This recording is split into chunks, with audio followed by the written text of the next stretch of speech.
Hello mga ka-cooking serye! Today, ngayong araw, magluluto naman tayo ng Chicken Bicol Express. Ako nga pala si Kusinera at Biyaherang Agyupa. Ito nga pala ang ating mga kakailanganing sangkap para sa ating Chicken Bicol Express. Sitaw, luya, bawang, sibuyas, chicken, siling haba, pulang sili, fresh gata galing probinsya. Mag-slice na tayo. Tara na!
Pagkatapos natin hiwa-hiwain itong sitaw, isunod naman natin itong laya, bawang at sibuyas.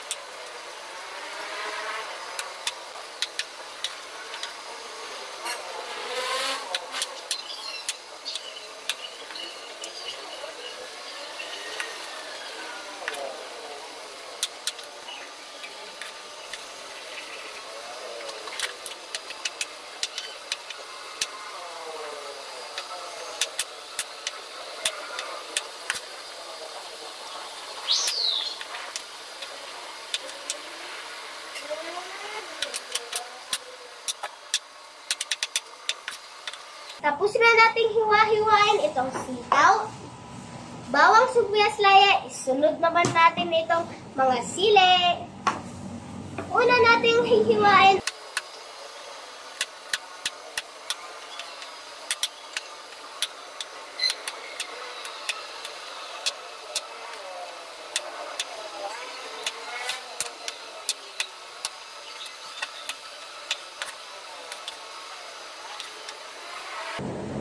Ayan, tapos na natin hiwain itong siling haba. Isunod naman natin itong pulang sili.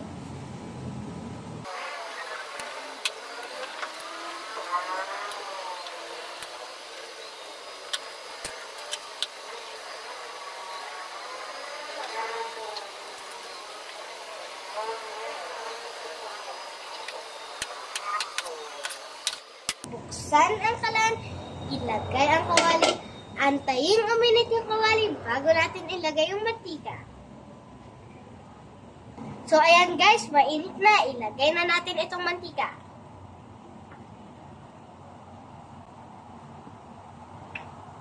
Ilagay na natin itong mga sangkap. Una, bawang. Pagkasunod natin ilagay yung bawang, ilagay na natin itong sibuyas. And last but not the least, itong laya.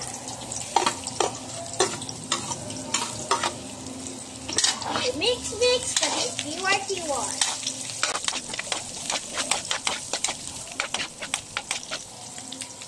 Ayan, golden brown na ang ating mga sangkap. Ilagay na natin itong chicken breast.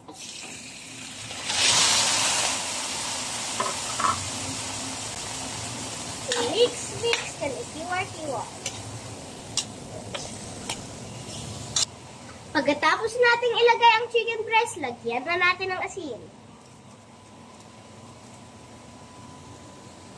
Lagyan natin ng konting magic sarap.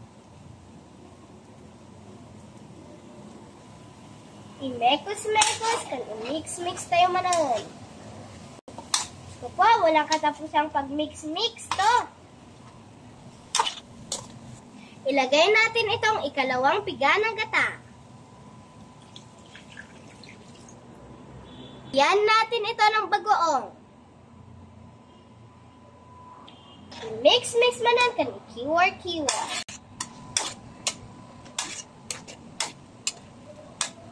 Ayan, kumukulo na. Ilagay na natin itong sitaw.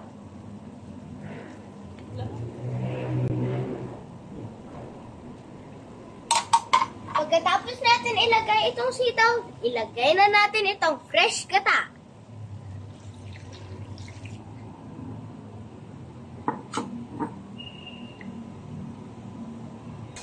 Mix-mix, kan i-mekos-mekos.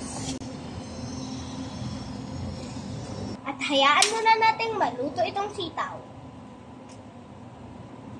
So, ayan guys, luto na. Ilagay na natin itong sili.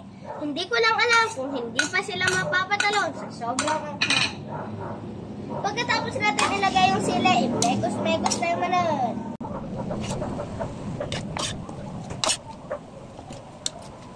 So, ayan guys, luto na. Tikman na natin. Ang anghang, pero masarap.